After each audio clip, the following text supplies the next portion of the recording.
नमस्कार मित्रांनो, कमळी या मालिकेच्या आजच्या भागामध्ये अगदी मनपूर्वक मी तुमचं स्वागत करते। आजच्या भागामध्ये ऋषी आणि कमळी आता एका टपरीवर येऊन बसतात। तेव्हा ऋषी म्हणतो की हे पण कमळी माझं ऐकून घे। कमळी म्हणते की ऋषी सर, तुम्ही माझ्या आईसाठी तुमचं घर सोडून आलात आणि माझ्यासाठी सुद्धा, आणि तुमच्या आईसाठी तुम्ही सगळं काही सोडलं, म्हणजे आईचा विचार केला नाही। तुमच्या आईशी भांडून तुम्ही इकडे आलात, ते पण केवळ माझ्यासाठी। म्हणून आता कमळी रागावलेली असते आणि विचारते की तुम्ही असं का केलं। त्यावरती ऋषी म्हणतो की का केलं म्हणजे माझं तुझ्यावर प्रेम आहे। कमळी म्हणते की हे बघा, तुम्ही जे काही करतात ते चूक आहे। माझ्यामुळे जर तुमच्यामध्ये भांडणं होणार असेल तर मात्र ते मला नाही चालणार। तेव्हा ऋषी म्हणतो की हे बघ कमळी, माझ्या आईला मी चांगलं ओळखतो। आता मात्र ती रागामध्ये आहे, ती रागामध्ये हे सर्व काही बोलते। गैरसमज करून घेतलेला आहे तो, तिचा गैरसमज जात नाही। आता ती नाही तर तिचा राग बोलतोय आणि म्हणून हे सगळं होत आहे। मी तुला खात्रीने सांगतो, ज्या दिवशी मात्र तिला सत्य परिस्थिती आहे ती समजेल, त्या दिवशी खरंच तिला खूप पश्चाताप होईल। तेव्हा आता कमळी म्हणते की हे बघा ऋषी सर, माझ्यामुळे तुमचं घर तुटतं याचं मला खूप वाईट वाटतं। माझं मन मला खातं आणि तुमच्या घरामध्ये मात्र माझ्यामुळे फूट पडणार असेल तर खरंच त्याचा मला खूप त्रास होतो आणि सगळ्यांना सुद्धा त्याचा खूप त्रास होतोय। आणि हे बघा ऋषी सर, तुम्ही चुकीचं वागतात आणि या सगळ्यांना मात्र किती त्रास होत असेल याचा विचार केलास का तुम्ही, आणि हे मला मान्य नाही। त्यावरती आता ऋषी म्हणतो की हे बघ कमळी, तू जर माझ्या जागी असते तेव्हा तू काय केलं असतं। त्यावरती कमळी म्हणते की हे बघा, मग तुम्ही आईसाठी भांडून का आलेत, काय गरज होती तुम्हाला आई संग भांडून येण्याची। तेव्हा आता ऋषी म्हणतो की हे बघ, मी भांडून नाही आलो, मी तिला माझी बाजू समजावण्याचा लाख प्रयत्न केला आणि तिने मात्र माझी बाजू समजून घेतली नाही। तर कमळी म्हणते की अहो, पण त्यासाठी घर सोडून का गरज होती तुम्हाला यायची। तेव्हा आता ऋषी म्हणतो की जेव्हा तू पहिल्यांदा मुंबईला आली तेव्हा घरच्यांचा विरोध पत्करूनच तू मुंबईला आली होतीस ना, तेव्हा त्यावेळेस सुद्धा तुला तुझ्या घरच्यांचं मन दुखवायचं नव्हतं। हे बघ कमळी, तसंच मला नाही दुखवायचं। त्यावेळेस आता कमळीला मात्र आई आणि आबांचा किती विरोध होता हे सर्व क्षण आठवतात। जो घडलेला प्रकार आहे तो आठवतो आणि कमळी शांत होते। त्यानंतर आता ऋषी म्हणतो, कुणालाच मात्र आपल्या घरच्यांचं मन दुखवायचं नसतो आणि तसा विचार सुद्धा प्रत्येकाच्या मनात नसतो। ती फक्त एक बाजू असते आणि जेव्हा समोरची व्यक्ती आपली बाजू समजून घेत नसते त्यावेळेस मात्र आपला नाईलाज असतो। आपले आता जे काही निर्णय आहे तर ते त्यांच्या मनाविरुद्ध घ्यावे लागतात। हे बघ कमळी, माझं माझ्या आईवर खूप जीव आहे। जेवढं ती माझ्यावर प्रेम करते इतकंच प्रेम मी तिच्यावर करतो। जेव्हा मात्र मला तुझी गरज आहे आणि मग मला तुझ्याकडे येण्याचं स्वातंत्र्य नको का। हे बघ, लोकांना जे म्हणायचं असेल ते आपल्या नात्याबद्दल म्हणून दे। प्रेम म्हणायचं असेल, मैत्री म्हणायची असेल तर ते सगळं काही म्हणून दे, वाटेल ते म्हणून दे, परंतु माझ्यासाठी हे नातं खूप इम्पॉर्टंट आहे। हे नातं मात्र मी जपणार। हे बघ, आता मात्र माझ्या घरी जे काही सिच्युएशन आहे, जो काही राग आहे, ते जे काही असून दे, फक्त एकच महत्वाचं आहे की ते तुझं सत्य शोधून काढणं, आई आणि आबांचं स्वप्न पूर्ण करणं, एज्युकेशन पूर्ण करणं, ते सुद्धा महत्वाचंच आहे। तेव्हा आता कमळी म्हणते की तरी सुद्धा मला हेच वाटतं, तुम्ही एकदा घरी जावं आणि तुमच्या आईशी शांतपणे बोलावं आणि तुमचं आता असं तुटलेलं नातं मला खरंच नाही बघवत। हे असंच सुरू राहिलं तर मी स्वतःला आयुष्यभर कधीच माफ करू शकणार नाही। हे बघ, आता या विषयावर आपण नंतर बोलूयात, आता ती वेळ नाही बोलण्याची। आता आपल्याला कॉलेजवर जायचं आहे। हे बघ, सगळी प्रोसेस सुरू झाली असेल। त्यावरती आता कमळी म्हणते की आता फक्त मला हे शोधून काढायचं आहे की माझ्या आईचा खुनी कोण आहे आणि माझा बा कोण आहे। त्यानंतर आता निंगीचा फोन ऋषीला येतो। ऋषी आता फोन उचलतो आणि बोल ना निंगी, असं म्हणतो। निंगी म्हणते की मी आणि बंड्या मुंबईला आलो आणि इकडे कॉलेजवर आलेला आहोत। येथे आल्यानंतर आम्हाला समजलं की आता जी काही पुढच्या वर्षीची ऍडमिशनची तारीख आहे ती आज शेवटची तारीख आहे। तेव्हा हे ऐकून आता ऋषी म्हणतो की अरे बापरे। तर निंगी म्हणते की तुम्ही लवकरात लवकर कमळीला घ्या आणि इकडे या। आता ऋषी निंगीला म्हणतो की हे बघ, मी तुला जे काही सांगत आहे ते तू कर आणि नक्की काय करायचं आहे ते सगळं काही तो निंगीला समजावतो। बाय करून फोन ठेवतो आणि कमळीला सांगतो की हे बघ, आज मात्र कॉलेजची जी काही ऍडमिशन आहे पुढच्या वर्षीचं, तर आज शेवटची डेट आहे, त्यामुळे आपल्याला तिकडे जावं लागेल। आता कमळी म्हणते की हे बघा ऋषी सर, अगोदर नक्की मला त्या गाडीचा मालक कोण आहे हे शोधायचं आहे आणि तेवढ्यात ऋषी आता एक फोन करतो आणि आम्ही नक्की येतो असे म्हणतो। आणि आता जी काही न्यूजपेपर मधील तो फोटो आहे तर ती तिकडे त्या आरटी वाल्यांना तो फोटोची कॉपी लागत असते आणि ऋषी म्हणतो की ठीक आहे मी येतो, आणि तो कमळीला म्हणतो की आता मात्र ती कॉपी त्यांना द्यायची आहे। तेव्हा आता कमळी म्हणते की ऋषी सर, मी सुद्धा तुमच्या सोबत येतो। ऋषी म्हणतो की नाही, तू अगोदर कॉलेजवर जा आणि नंतर मात्र तू मला येऊन भेट, नाहीतर मी कॉफी देऊन डायरेक्ट तिकडेच येतो, असे बोलून आता ऋषी निघून जात। त्यानंतर इकडे नयनतारा जेव्हा घरी येते तर रोहितला सांगते की ऋषी मुंबईला आलेला आहे। हे ऐकल्यानंतर आता लगेच रोहित म्हणतो की हॉट, म्हणजे ऋषी मुंबईला आला तर। नयनतारा म्हणते की ऋषी मुंबईला आला यामध्ये प्रॉब्लेम नाही, परंतु तो त्या कमळी बरोबर रोडने फिरतो। आणि हे पण तुला माहिती आहे का रोहित, एवढं सगळं होऊन सुद्धा त्याच्यावर काहीच फरक पडलेला नाही, उलट मात्र तो माझ्याशी भांडत होता. तेव्हा रोहित म्हणतो की आई, तू मात्र ऋषीचा विचार करू नको. नयनतारा म्हणते की ऋषी परत येण्याचा विचार करेल, परंतु ती कमळी मात्र कधी त्याला परत नाही येऊन देणार. मात्र शेवटी माझ्या मुलाला माझ्यापासून दूर करूनच राहील. परंतु मी माझा जो काही डिसिजन आहे तर त्यावर ठाम आहे. ऋषीला जर घरी यायचं असेल त्याला मात्र त्या कमळीला सोडून द्यावं लागेल, तर त्या ऋषीला आपल्या घरी परत नाही येता येणार. आता नयनताराला टेन्शन येते तर रोहित तिला म्हणतो की तू घरी जा आणि आराम कर. एकतर तू अगोदरच डिस्टर्ब आहे. मीटिंगचं जे काही आहे ते सर्व मी हँडल करेन, आणि जर तू अशा अवस्थेमध्ये मीटिंग हँडल करायला लागली उगाच मात्र त्याचा कामावर परिणाम व्हायला नको. तेव्हा आता नयनतारा म्हणते की हो, तुझं म्हणणं बरोबर आहे, मीटिंग अटेंड कर आणि आता तोपर्यंत मी घरी जाते. तेव्हा आता रोहितला तेच हवं असतं. आता रोहित नयनतारा गेल्यानंतर आता स्वतःला म्हणतो की हा ऋषी मुंबईला परत का आला असेल, आणि तो मुंबईला आला म्हणजे तो नक्कीच घरी परत येईल. त्यामुळे आता ह्या ऋषीचं काहीतरी केलंच पाहिजे असे आता रोहित ठरवतो. त्यानंतर इकडे कमळी अजूनपर्यंत त्या टपरीवर विचार करत बसलेली आहे. हा सगळा शोध घेता घेता मात्र मला शिक्षणाकडे सुद्धा लक्ष द्यावं लागेल, आणि ते सुद्धा खूप गरजेचं आहे. तेव्हा तिला आबांचं बोलणं आठवतं. आबांनी तिला शब्द दिलेला असतो की तुझ्या आईची मी काळजी घेईल, तू फक्त शिक्षण पूर्ण कर. आता आबांनी तिच्याकडून वचन घेतलेलं असतं की तू मुंबईला जाणार म्हणजे जाणारच. आता कमळी मनात म्हणते की आता आई आणि आबांचा जो काही न्याय आहे त्यांना तो मिळून द्यायचा आहे, पण त्यांचं स्वप्न पूर्ण करण्याचं सुद्धा तुझं काम आहे. नंतर आता इकडे कॉलेजवर निंगी मात्र फॉर्म घेऊन येत असते, आणि तेवढ्यात अनिकाची मैत्रीण अनिका हे सगळेजणी तेथे बसलेले असतात. अनिकाचं मोबाईलमध्ये लक्ष असतं, परंतु तिची जी काही मैत्रीण आहे सिम्स, तर तिचं लक्ष निंगीकडे जाते, आणि ती लगेच अनिकाला म्हणते की अगं बघ ना अनिका, ती निंगी बघ.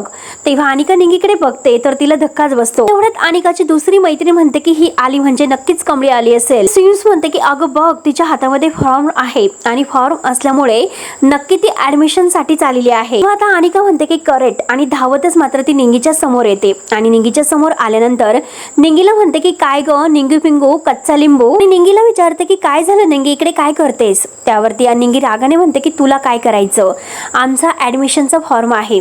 अनिका म्हणते की ओ माय गॉड, म्हणजे तुझ्या सोबत तुझी गावच्या मैत्रीण ती कमळी सुद्धा आलेली आहे का. अगं तिला काही वाटतं की नाही, ती पुन्हा कशी आली. तिचे आई आणि आबा गेलेले आहेत. तेव्हा आता निंगीला फारच राग येतो. निंगी म्हणते की ए, ज्या गावाला तुला जायचं नाही त्या गाडीत बसण्याची तुला काय गरज आहे ग, चल बाजूला हो. जाऊन दे म्हणून निंगी जायला निघते. अनिका पुन्हा तिला अडवते. अनिका म्हणते की गावछाप निंगी, अगं मी तुला ऍडमिशन घेण्यासाठी परमिशन देते, परंतु ती गावछाप कमळी आहे तर तिचा ऍडमिशन फॉर्म तू मला दे. निंगीला फारच राग येतो. निंगी म्हणते की मी फक्त तुला एकदा सांगते, उगाच माझ्या डोक्यात जाण्याचा प्रयत्न करू नको. ऍडमिशन भरण्याची आज शेवटची तारीख आहे, त्यामुळे मला ऍडमिशन भरून दे. तेव्हा अनिका तिला धमकावते. त्या कमळीचं नाव मात्र आता ह्या कॉलेजमधून संपलेलं आहे असं अनिका जेव्हा म्हणते तर निंगी म्हणते की हे निंगी काही घाबरत नसते. निंगी म्हणते की आता हे बघ, कमळीचं ऍडमिशन होणार आणि कमळी कॉलेजला सुद्धा जाणार. तेव्हा आता निंगी तेथून जायला निघते. अनिका तिचा हात धरते आणि म्हणते की काय ग विसरलीस, कॉलेजची मालकीन मी आहे आणि ही कॉलेज माझं आहे, त्यामुळे मीच ठरवणार इथे कुणाला ऍडमिशन द्यायचं आणि कुणाला ऍडमिशन देऊन द्यायचं नाही. रागाने मात्र ती निंगीच्या हातातील फॉर्म हिसकवण्याचा प्रयत्न करते. तेव्हा निंगी तिला म्हणते की काय ग वेट लागले की काय तुला, हे बघ तू शांत बस, तू असं काही करणार नाही. तेवढ्यात मात्र ते निंगीच्या हातातील जो काही फॉर्म आहे तर ते हिसकवण्याचा प्रयत्न करत असतात. निंगी जोरजोराने ओरडते की अनिका फॉर्म सोड, तो फाटेल. तेव्हा अनिकाच्या मैत्रिणी सुद्धा आता निंगीला धरतात. अनिका मात्र आता निंगीच्या हातातील फॉर्म हिसकावून घेते. निंगी आता तिच्या मैत्रिणीला म्हणते की सोडा मला. मात्र आता कॉलेजमधील सगळे काही मित्र आणि मैत्रिणी तेथे जमलेले असतात. आता अनिका सगळ्यांना म्हणते की बघा हा फॉर्म बघा, हा फॉर्म आहे तर तो त्या कमळीचा आहे, गावच्या कमळीचा, आणि कमळी हे प्रकरण आहे ना तर ते कॉलेजमधून मी कायमचं मिटून टाकते म्हणत ती फॉर्म फाडायला जाते तर निंगी जोरात तिच्या अंगावर धावून येते.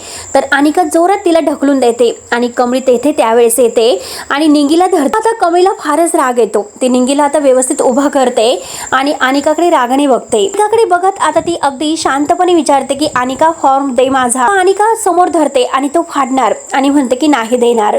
कमळी मात्र सनकनी अनिकाच्या थोबाडीत ठेवून देते. सगळ्या मैत्रिणी मात्र खूप घाबरतात, अगदी तोंडालाच हात लावतात. कमळी मात्र सनकनी तिच्या तोंडामध्ये ठेवून देते आणि तिच्या हातातील फॉर्म हिसकावून घेते. ती रागाने म्हणते की काय ग तुला माझा फॉर्म फाडण्याची आता परवानगी कोणी दिली. तेव्हा अनिका तिला म्हणते की तुझी माझ्या तोंडात मारण्याची हिंमतच कशी झाली, काय ग तू इथे परत कशाला आली, तुला लाज नाही का वाटत. ते कमळीला जेव्हा म्हणते तर कमळी म्हणते की ए ओरडू नकोस, तुला काय वाटलं की मी हारलो, संकट आलं म्हणून पळून गेलो, हे बघा मी असं मागं नाही हटणार, ही आई आणि आबांची शिकवण आहे. म्हणते की मला एक गोष्ट सांग, अगं शिकवण देणारे लोक कुठे गेलेत? ना तुझी आई उरली आणि ना तुझे आबा उरले. कशाला शिक्षण घेतेस? कोणासाठी शिक्षण करते? तेव्हा आता कमळी तिला उत्तर देते, दुःख झालं म्हणून माणूस संपत नसतो. परत मात्र त्याला हिमतीने उभं राहण्याची ताकद मिळते. आणि तेवढ्यात तिथे ऋषी येतो. ऋषी आता हे सर्व काही बघत असतो. तेव्हा आता कमळी म्हणते की जोपर्यंत मी जिवंत आहे तोपर्यंत मी लढत राहणार. आता फक्त मी माझ्या आई आणि आबांसाठी नाही तर त्यांच्या स्वप्नासाठी मी लढणार आणि शिक्षण घेणार. आणि मला कधीही असं संकटापासून लांब पळून जाण्याचं शिकवलेलं नाही. कायम त्यांनी मला संकटाला सामोरं जाण्यासाठी शिकवलेलं आहे. आज जरीही त्यांचा हात माझ्या डोक्यावर नसेल पण त्यांची शिकवण आयुष्यभर माझ्या सोबत राहणार आहे. तेव्हा हे ऐकून ऋषीला फारच आनंद होतो. आणि कमळी पुढे म्हणते की तीच माझी ताकद आहे, हे लक्षात ठेव. हे बघ, हा फक्त ऍडमिशन फॉर्म नाही तर माझ्या आई आणि आबांचं स्वप्न पूर्ण करण्याचं तिकीट आहे. ते दुसरं कोणालाच फाडण्याचा अधिकार नाही. तेव्हा मात्र आता अनिका म्हणते की हे कॉलेज आहे तर ते माझं आजीचं आहे, त्यामुळे तुला मात्र आता इथे ऍडमिशन नाही मिळणार. तेव्हा आता लगेच तेथील टीचर येतात आणि टीचर म्हणतात की कोण म्हणतं की येथे ऍडमिशन नाही मिळणार? अरे ही कमळी आपल्या कॉलेजमध्ये पहिली आली होती आणि अन्नपूर्णा मॅडम यांनी आता जाहीर केलेलं होतं की जो विद्यार्थी पहिला येईल तेव्हा त्या कॉलेजमध्ये ऍडमिशन त्यांच्यासाठी फ्री असेल. काही पुढच्या वर्षाचं शिक्षण आहे तर ते कॉलेज करणार आहे, लक्षात ठेव. त्यामुळे या वर्षाची संपूर्ण जी काही फी आहे तर ती कमळीची फी मात्र आता कॉलेज भरत आहे. तेव्हा आता सगळ्यांना फारच आनंद होतो. सगळेजण मात्र आता आनंदाने टाळ्या वाजवत असतात. आणि कमळीचं आता ऍडमिशन फ्री होत आहे आणि त्याची सगळी सोय सुद्धा झालेली आहे. त्यामुळे आता मॅडम कमळीला हॉस्टेलला जायला सांगतात. हॉस्टेलवर जाऊन सही करायला सांगतात. तेव्हा मात्र आता लगेच अनिकाचा खूपच जळफाट होतो. ऋषीला फारच आनंद होतो. तेव्हा आता निंगी आणि आता हे जे काही बंडे आहेत ते सगळेजण एकत्र येतात. आणि आता निंगी मात्र बंड्याला हे सगळं काही सांगत असते आणि म्हणते की आज मात्र खूपच मज्जा आली. तेव्हा आता बंड्या विचारतो की नक्की काय झालं? तेव्हा आता निंगी म्हणते की अरे बंड्या, आज मात्र ती आहे ना ती माकडीन आली होती. कमळीने मात्र तिची सनकरी कानामागे लावली आणि मला तर खरंच खूप मज्जा आली. तेव्हा आता बंड्या म्हणतो की अगं नक्की काय सांगतेस? त्यावरती लगेच आता निंगी म्हणते की हो, अरे खरंच. आणि आता ती कमळीचा जो काही ऍडमिशनचा फॉर्म आहे तर तो कॉलेज समोर फाडायला निघाली होती, परंतु कमळीने मात्र तिची चांगली जिरवली. आणि तेवढ्यात मात्र कॉलेजच्या मॅडम आल्या आणि त्यांनी डिक्लेअर करून टाकलं की कमळीचं ऍडमिशन झालं म्हणून. निंगी खूप खुश होत सांगत असते. ऋषीला खूपच आनंद होतो. बंड्या म्हणतो की वा वा कमळे, क्या बात है, हे तर तू खूपच भारी केलं. तेव्हा आता ऋषी म्हणतो की हेच तर मिसिंग होतं आणि हेच तर मी मिस करत होते. हीच ती खरी कमळी फायटर, अन्यायाविरुद्ध लढणारी आणि अशी फडाफड बोलणारी. तेव्हा आता निंगी म्हणते की तुम्ही म्हटलात ऋषी सर म्हणूनच मात्र माझ्या डोक्यात आले आणि मी कमळीचं ऍडमिशन करायला गेले, नाहीतर डोक्यातून राहूनच गेलो होते. तेवढ्यात कमळी आता ऋषीकडे पाहते. म्हणजे ऋषीने कमळीचं ऍडमिशनची आठवण करून दिली होती. तेव्हा आता ऋषी म्हणतो की हे बघा, त्या अनिकाला मात्र काही कामधंदे नाहीत आणि ती असंच तमाशा करत असते, सोडून द्या तिचा विषय. तेव्हा आता बंड्या म्हणतो की आता तुमची ही भाषणं झाली असेल तर पोटा पाण्याचं बघूयात. एकतर फार भूक लागलेली आहे मला. आपण एक काम करू, कॅन्टीनला जाऊयात. तेव्हा मी तुमची मस्त सोय करतो. तर लगेच हो, निंगी म्हणते की ठीक आहे. निंगी मात्र आता बंड्याला अगदी मदत करायला जाते आणि कमळी आता ऋषी उभे असतात आणि खुश होत ऋषीला थँक्यू बोलते. ऋषी म्हणतो की काय मला थँक्यू? बाय द वे अभिनंदन म्हणून तो कमळीच्या हातामध्ये हात देतो आणि परत एकदा तू तुझ्या स्वप्नाच्या दिशेने वेलकम बॅक करत आहे, म्हणजे वेलकम बॅक फायटर. तेव्हा आता कमळी म्हणत असते की हे बघा, मी आई आणि आबांचं स्वप्न पूर्ण करून दाखवणारच. आणि तेवढ्यात मात्र आता निंगी आणि हे बंड्या गेलेले असतात, परंतु अनिका आणि तिच्या जे काही मैत्रिणी आहेत त्या कमळी आणि ऋषीकडे पाहत असतात. ऋषी आणि कमळीला एकत्र बघून अनिकाचा फारच जळफाट होतो. तेवढ्यात सिमसी अनिकाला म्हणते की अनिका, हे बघ तुझा हिरो. आणि तेवढ्यात दुसरी मैत्रीण म्हणते की काय ग अनिका, तुझा ब्रेकअप झालेला आहे का? आजकाल मात्र ऋषी सर जास्तच. आणि तेवढ्यात अनिकाला फारच राग येतो. ती मात्र आता रागाने शटाप असे म्हणून त्यांच्यावर ओरडते, वाटेल तसं बोलू नकोस. त्यानंतर मात्र राधिका ऋषीला फोन करते. ऋषी आता कमळीला म्हणतो की एकच मिनिट मी आलो. तेव्हा आता ऋषी फोन उचलतो. तर राधिका म्हणते की ऋषी, अरे कुठे आहे? किती दिवस झाले आपण भेटलो नाही, आपला फोन सुद्धा नाही आणि तू बरं आहे का असं विचारते. तर आता ऋषी म्हणतो की ऍटलिस्ट म्हणजे मी मुंबईला आलो. हे ऐकून राधिकाला आनंद होतो. राधिका म्हणते की बरं झालं मुंबईला आला, नाहीतर मला असं वाटलं होतं की गावाकडे राहतो की काय. कमळी बद्दल विचारते की कमळी कशी आहे, ती यातून सावरली का? तर ऋषी म्हणतो की हो बरी आहे, आता ती माझ्याबरोबर मुंबईला आली. हे ऐकून राधिकाला फारच आनंद होतो आणि तू तिची काळजी घे असं म्हणून आता ऋषी हे बघ तू सुद्धा घरी ये असं म्हणते. हे बघ तू किती दिवस असा बाहेर राहणार आहे, तुझ्यामध्ये आणि आईमध्ये जो काही गैरसमज झालेला आहे तो मात्र आता मिटून टाक. त्यावरती आता ऋषी म्हणतो की मी आत्ताच काही घरी नाही येणार. त्यावरती आता राधिका म्हणते की बरं ठीक आहे, परंतु मी तुला वेगळ्याच कारणासाठी फोन केलेला आहे. तुला ना एका सत्कार समारंभाचं इन्व्हिटेशन आलेलं आहे. तेव्हा आता ऋषी म्हणतो की मला त्यांचा मेल आला होता. तर राधिका म्हणते की हे बघ, काही झालं तरी तुला अटेंड करावं लागेल, कारण हे तुझ्या मेहनती सन्मान आहे आणि बघ आम्हाला सगळ्यांना तुझा अभिमान वाटतो. तेव्हा ऋषी म्हणतो की ट्राय करतो. तर राधिका म्हणते की हिरो, जरा स्वतःची सुद्धा काळजी घ्या. तुला काही जरी लागलं ना वहिनींना फोन करायचा. तेव्हा ऋषी म्हणतो की हो हो अगं बहिणी, किती काळजी करशील, चल आता फोन ठेवतो. नंतर अनिका कमळी जवळ येते आणि म्हणते की काय ग कमळी टमळी, मला तर असं वाटलं होतं की तुझी आई मेलेली आहे, तू तर दुःखात असेल, स्वतःला मात्र असं तू कोंडून घेतलं असेल. इथे येऊन तर आता काहीतरी वेगळंच आहे तुझा. अगं तू तर थोडीशी सुद्धा सॅड दिसत नाही, तू तर उलट ऋषी सोबत मज्जा करते, त्याच्यासोबत वेळ घालवते. ऋषी तुझ्या सोबत आहे, मग तुला आई गेल्याचं दुःख कशाला होईल, आईची कशाला आठवण येईल, आणि त्याच्यापासून तुला थोडासा रोमांस करण्यापासून फुरसत मिळेल. तेव्हा तुला कोण आबा आणि कोण आई आठवेल. तेव्हा अनिका असं म्हटल्यानंतर आता तिला ही कमळी उत्तर देते की अनिका हे बघ, तोंडाला येईन ते बोलू नकोस, मी माझ्या आई आणि आबाबद्दल असा विचार नाही करत. तेव्हा आता अनिका म्हणते की अगं तुझ्या चेहऱ्यावर बघ थोडंसं तरी दुःख दिसतं का, थोडंसं सुद्धा दुःख नाही, तुझी आई मेलेली आहे असं सुद्धा नाही वाटत. अगं तुझ्या चेहऱ्यावर फक्त प्रेम आणि रोमांस दिसत आहे. हे बघ आज मात्र माझ्या घरी पार्टी ठेवलेली आहे, मस्त डान्स वगैरे असणार आहे, त्यामुळे तू आणि ऋषी नक्की या.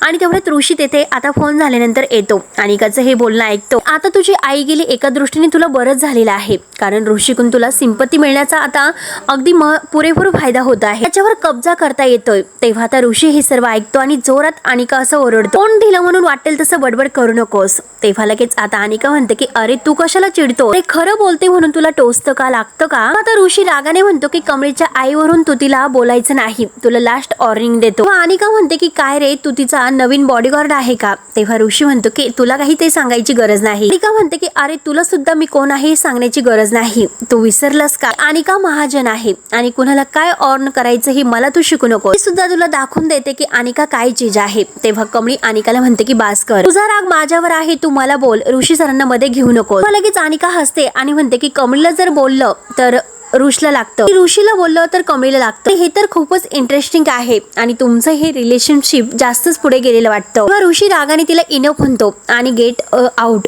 इथून चालते हो. अनिका म्हणते की अरे मी बोलणार नाही पण करून दाखवणार आहे. ऋषी म्हणतो की ठीक आहे, जे करायचं असेल ना ते कर, मला काही फरक पडत नसतो. आणि तो कमळीचा हात धरतो आणि तिला चल म्हणून अनिकाच्या नाकावर टिचून तेथून घेऊन जातो. अनिका शॉकूनच बघत असते. तेव्हा मित्रांनो हा भाग येथे संपतो.